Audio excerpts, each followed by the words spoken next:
Sa headlines kan mga barata, PNP Provincial Director kang Camarines Sur, Police Colonel Julio Cesar Domingo, masumitir kang St. Courtesy resignation ngunya na aldaw. Shifting sa paglaog sa klase kang Julian B. Militon Elementary School, ipapasunod huli kang perming pagbabaha sa mga classroom. Honestong tricycle driver, nagbalik ning 20,000 pesos na nawalat sa sayang lulunadan. Ika-116th birth anniversary ni Naga College Foundation founder Dr. Melchor Villanueva, pinagigirumdum ngunya na aldaw. Diyos maghay na hapon. Ako si Mark Mendoza, ang sa indong tagapaghatod bareta.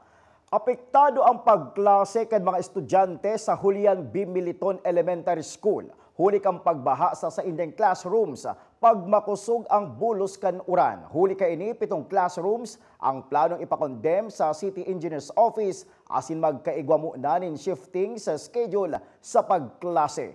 Aram mo taman ng kompletong detalye sa report ni Melvin Machado. Sa kada pag-uuran, aron ka ng sitwasyon sa Julian B. Militon Elementary School sa Barangay Concepcion Pequeña, Siyudad kang Naga, nagbabaha.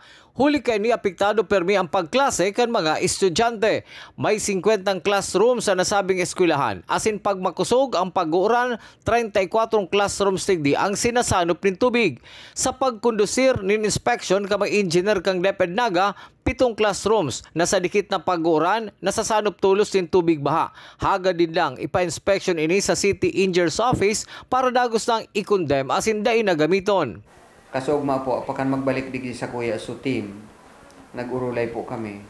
And ang samuyang naging decision is itong 7 classrooms na talagang maski diit ang uran, binabaha.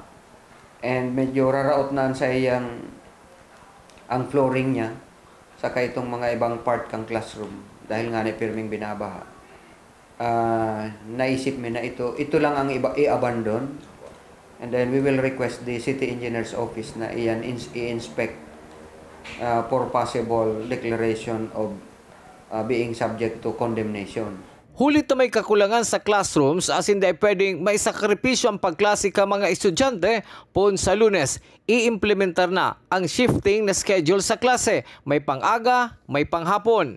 Kaya ang samuyang gigibuhon as far as instruction is concerned, yun na po yan ang samuyang na naging agreement na since yesterday kay puhan maggibo na ang school ng bagong class program na magkakaigwa siya ng shifting of classes effective next week. So pag sinabing shifting, ang ibang klase pang-aga, ang ibang klase pang-hapon. So pwede sila mag-schedule ng 6 to 12 and then 12 to 6 man ang sarong grupo ning mga klase. Mientras tanto, aram naman subot kang DepEd Central Office ang pinagsasapong problema sa baha kang Julian Militon Elementary School digdi sa Naga. Para sa GNN TV 48 Naga, Melvin Machado, Newsbreak. Apwera kan Julian B. Militon Elementary School na mapuon pasanakan sa indang morning and afternoon session sa masunod na simana. Sinabi ni Dr. Manny D. Guzman, School Division Superintendent kang DepEd Naga, na may shifting schedule man sa Naga City School of Arts and Trade, sa Barangay Sabang asin Don Manuel Abella Elementary School, sa Barangay Kararayan, hulikan kakulangan nin classrooms. Igwa pa po kita ng ibang school na arugan. Ini pong Naga City School of Arts and Trades. And ini pong Don Manuel Abella Elementary School, nagsishifting man po siya. Kasi based po sa latest ming information, ang Don Manuel Abella nagkukulang iyan ng 10 classrooms.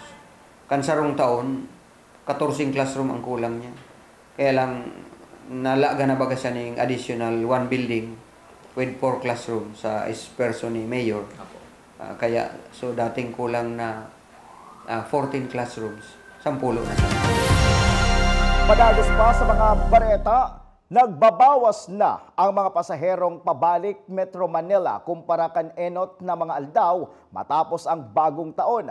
Aminado man si Mr. Frederic Reforzado, manager kan Bicol Central Station, nagkulang si mga buses na mahatod kan mga pasaherong pabalik sa Metro Manila. Kada hapon asinbanggi nagdadakol pa man subuot ang pasaherong pabalik sa Metro Manila asin masakay sa bus na yaon sa Bicol Central Station. Kana Pitsa 4 po, medyo kumbaga naghupa na po si dagsaan ka mga pasahero. Pero pag-aabot pong hapon asinbanggi, I think si mga may reservation na lang po ito. So, nagbabalik na po so biyahe takang 84 si normal niya as compared to last year wherein 85 trips na lang po. Kung Pitsa 4 asin Kasudma. Sa iba pang bareta, dagdag na pumping station prioridad kang Metro Naga Water District ngunyan man na taon. Ang detalye sa report ni Melvin Machado. Sa masunod na mga semana sin bulan, posibleng magbago ang taripa sa singil sa tubig kang Metro Naga Water District huli kan inaprobaran na aumento sa minimum na konsumo. Alagad susog kay Acting General Manager John Mongoso ang orihinal na katuyahan kung taano magkakaigo ng aumento sa singil siring kang pag-utang para sa bagong edipisyo ang day na subot susunodon. Inihulit tabako subot prioridad kang ehensya ang nasambit ng mga bagay. But si purposes po kang si additional income na makukuata pinagbago. Kasi original po baga nindang kahagadan kang 2019 na increase.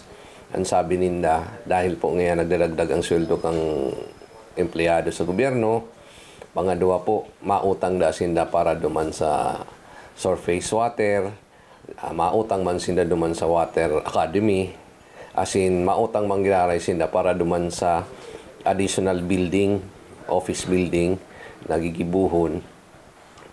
Nasa hiling ko, kang nagre-prioritize kita, nawara ito gabos. Bot sabihon, dahil kita mautang. Ngunya na taon 2023, prioridad kang MNWD isubot ang pagdagdag ni mga pumping station asin iandam ang tamang sukol kang tubo bilang pag-andaman sa pagdakol ka mga makonsumo ng tubig sa siyudad kang Naga o rugna ka mga mabugtak ng negosyo. Ang gigibuhon ta po mo niyan, nakalinyada po sa 2023, si pagdagdag ng pumping stations. Sa 2023 po, balak tang maglaag sa Bacol 5, sa Carolina 4, Almeda 2 and 3, saka sa Gainsa. Iyan po ang naka-line up sa 2023. And sa 2024 po, additional pumping stations na envision ta, Kararayan 5, Santa Lucia Magaraw 2, Kararayan 2, Bacol 4, and Carolina 5. Idinagdag pa ni Acting General Manager Mongoso na sa nakalipas sa 8 taon, may naidagdag na pumping station ang Metro Naga Water District. Para sa GNN TV48 Naga, Melvin Machado, Newsbreak. Mientras tanto, si MNWD Director Gilbert Alberoman giraray ang napili na maging board president kang Metro Naga Water District asin si Engineer Emeterio Aman ang vice president. Susug kay Acting General Manager John Mongoso, ang Secretariat kan MNWD ang magiging Secretary kan Junta. Sa pagbabalik kang Newsbreak, Camarines Sur PNP Provincial Director masumitir kang siyang courtesy resignation. Yan asin iba pang mga bareta sa pagbuwalta kang GNN TV 48 Naga Newsbreak.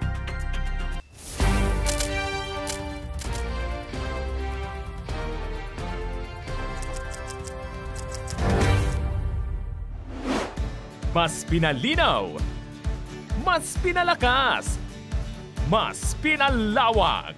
Ang GNN TV 48 Naga, digital na! Kung ang inyong TV sets ay digital ready na, pindutin ang scan o search channel button at makikita ang GNN TV Channel 48. Maaaring gumamit ng indoor o outdoor antenna para sa mas klarong panonood. Ganito rin ang gagawin kung kayo ay gumagamit ng digital box. Sa mga susunod na araw, asahan ang mga programang malapit sa puso ng mga Bicolano. Flight attendants, prepare for takeoff, please.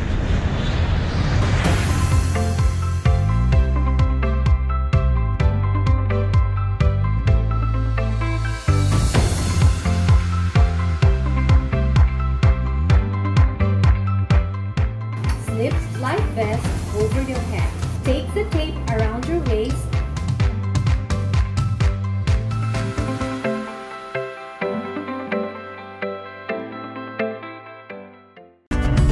Sa oras ng sakuna, isa sa mga kailangan natin sa ating tahanan ay isang gubag. Ang isang gubag ay naglalaman ng tubig,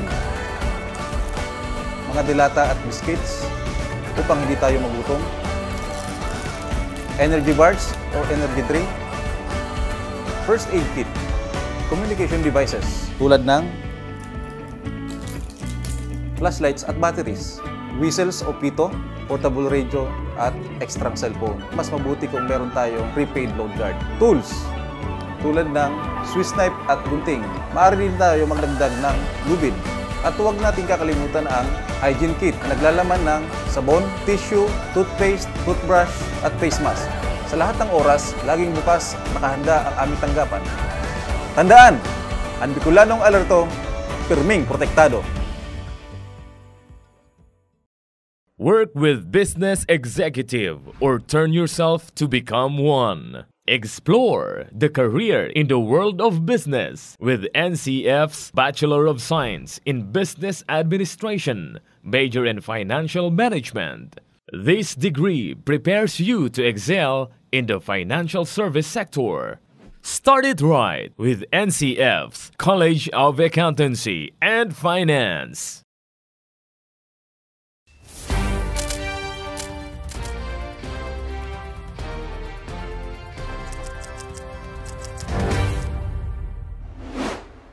Padagos pa sa mga bareta, Police Colonel Julius Cesar Domingo kan Camarines Sur Police Provincial Office masumiter kang sayang courtesy resignation bilang kasimbagan sa pagnapodan kang Department of the Interior and Local Government. Ang detalye sa report ni Melvin Machado. Anumang oras kunyanal daw isusumite rin Police Colonel Julius Cesar Domingo, PNP Provincial Director kang Camarines Sur, ang sayang courtesy resignation. Inibilang kasimbagan sa pangapudan kang Department of Interior and Local Government sa mga opisyal kang PNP na may ranggo na Police Colonel hasta Police General na magsumiter kang sayang courtesy resignation bilang parte kang internal cleansing laban sa illegal na droga. Para kay Police Colonel Domingo, mayo siyang paghandal. Hulit na mayo man subot siyang pinagtatago. I will adhere sa panawagan ng ating SILG at ng ating Chief PNP kasi alam ko naman wala naman tayong tinatago dyan. And kagaya nga kahapon na na-mention ng ating Chief PNP na meron lang sigurong less than 10 na allegedly na possible involved sa illegal drugs. Tubod ba ng opisyal na magiging paagi ini para sa ipapasunod na internal cleansing sa sedang organisasyon asin magsiservisabot na ehemplo orog na sa mga members na may hababang ranggo. Sa lado kang PNP Kamsur, ang anuman subot na sumbong sa sainda dapit sa mga pulis na na-involved sa illegal na droga ang tulos nilang pinagbibiripikar. Sige-sige man subot ang pagkuduser kang Camarines Sur PNP nin mga surprise drug test sa mga operatiba. Dito naman sa illegal na droga, of course even before I arrived here, meron tayong personnel na nakuha ng joint operation of course ng Kamsur PPO and ng PIDEA, and hopefully hindi na masundan yun at wala na tayong personnel. And dito naman pag meron palang information na nare-receive kami, pinapabalidate kaagad natin dito sa Provincial Intelligence Unit natin. And of course, we are having our surprise drug test sa ating mga personnel, lalo na yung mga operatiba. Posible man suot na ibaba ang direktiba hasta sa pinakahababang ranggo kang PNP na magsumiter man kang sedang courtesy resignation. Para sa GNN TV 48 Naga, Melvin Machado, Newsbreak. Mientras tanto, ngunyan man na taon 2023, mas papakusugon pasubuot kan Camarines Sur Police Provincial Office ang kampanya kontra illegal na droga. Susuggi Police Colonel Julius Cesar Domingo, kakambal na subuot kan illegal na droga ang nagkapirang krimen. Ito nga ngayong umaga pa lang pagkakaroon kami ng staff ko. Of course, lahat ito yung mga plano natin for the 2023, and of course sa mga planong yan, lalo pa nating nais paigtingin, no, yung kampanya natin against criminalities and particularly against illegal drugs, no, kasi alam niyo naman sa illegal drugs, no, since time immemorial, alam naman natin kakambal niyan yung criminal. Sa iba pang bareta, turn out kang registration sa Comelec Camaligan, Camarines Sur, mabublay. Ang detalles aramon to sa report ni Jerome Breeze. Aminado mo dyan ang Comelec officer kan Camaligan na maluya ang turnout kan voters registration sa sendang banwaan. Sigun kay Shelito Ramos, ang Comelec officer kan Camaligan, saro sa rason kan maluyang registration, ninhulita haros na ubos-ubos na kada mga nakaaging taon asin na saro pa sa rason ang pagpostpone ka na barangay SK election. Alagad preparado naman ini sa maabot na perilian. Talagang miski kasuarin, pag-expect nila ni maluya talaga. Maluya talaga ang turnout kang registration mo yan, kang Camaligan. Alam mo, ang rason kami, passing sa namin. Ready naman dapat kami sa itong na-postpone na election. Ginipong na ang registration, halos ubos-ubos na itong to be voters kang lugar. Haros na ubos-ubos na yan. Kaya ini ang resulta ngon after the postponement kang election, nag-resume ang registration, so ini na ang turnout ta, very poor. Pangapudan kay ni sa mga taga-Camaligan na dahil pa nakakapagparehistro na dahil na magpaabot sa last day kan registration sa katapusan kan Enero, tanganing dahil na magahol sa oras. Dahil na po kita mag-abot ng last day. Kasi ako talaga, sabi ko, minsan, igong mga tao talaga, kita Pinoy, dahil pa man niya. Aros pag-aldaw, nagsusuro ko nga niya iba. Ako kada ko lang experience. Ano yan, last day. Kung dahil na inaabot, dahil kami talaga paghuri, dahil natin ko consider. Hanggang 5 o'clock lang kami. So, mag-amay po kita. Aro kayo ningon yan. Nakakadua pa lang kami. Doon pa lang, uminahal daw. Anong oras? Alas 12 na. Ang banwaanin Camaligan, igwangunyanin kabilugan na 16,419 na botante. Asin piglalauma na madadagdagan pa. Ngunyan na padagos ang voters registration. Para sa GNN TV 48 Naga, Jerome Breeze, Newsbreak. Padagos sa mga pareta, pinunan sa sarong banal na misa kan subagong aga na pinag-atindiran kan mga estudyante asim bilog na administration kang Naga College Foundation ang ika-160th birthday anniversary ni Dr. Melchor Villanueva, ang founder kang Naga College Foundation. Sa minsay ni NCF President Mr. Mario C. Villanueva, sinabi kay na ipapadagos lang ninda ang mga napunan kang sa ilang lulohon na maghatod ning dekalidad na edukasyon. Kabali man sa mga aktibidad ngunya na aldaw, iyo ang Melchor and Lourdes Look Alike Contest na bukas para sa teaching and non-teaching staff, asing kundi man contest para sa mga estudyante. And always, what I can see in him and emphasizes in the faculty and staff ng Naga College is that he wanted the students to enjoy their student life and they finish their schooling at Naga College. So that's the mandate that we are coming up this year, 2023, that the students should finish their schooling at Naga College. Sa iba pang pareta, honestong tricycle driver nagbalik ng 20,000 pesos na nawalat sa iyang tricycle. Aram mo naman kompletong detalye sa report ni Jerome Breeze. Saro na naman na tricycle driver ang naidagdag sa listahan kan mga honestong driver sa syudad di Naga matapos ini mag-surrender nin bag na may log nin kwarta na maabot sa 20,000 pesos. Si Dan di Santa Ana kan Concepcion Pequeña, ininenot na pagkakataon na may maisurrender siya nin kwarta sa mga otoridad na nawalat ka na sa iyang pasahero sa iyang pagkakayo na tricycle. May sir na mangyari sa iyo mo? Malangat ka na. Kasi ko kung Sa banggi na mga pagkaito. Kaya pinagaan ko naman ito. Pangapudan kayo ni sa mga arog niyang tricycle driver na kunin kaso may mangyari man na siring na insidente na arog sa iya, dapat na ibalik ini sa may sadiri sa ibong kan pagsakit sa buhay. Tindaman mangyari man sente. Kasi magkadawang ibalik kami sa diri. Magabat na yung sa pagbuhay ang pag-arog yan na nakukuha mo sa naman. Saro sa naini sa nagpapatutuo na sa ngunyan kadakol pa man giraray sa naga ano nestong tricycle driver na dapat pangarugan kan kadaklan. Para sa GNN TV 48 Naga, Jerome Brice, Newsbreak.